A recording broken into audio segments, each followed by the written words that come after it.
ടീച്ചറെ വന്നേ വന്നേ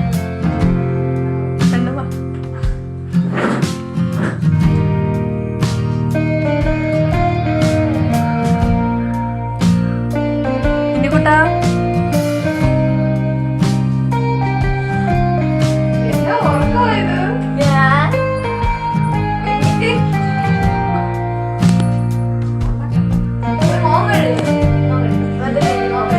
ഉറക്കം വരുന്നുണ്ടോ?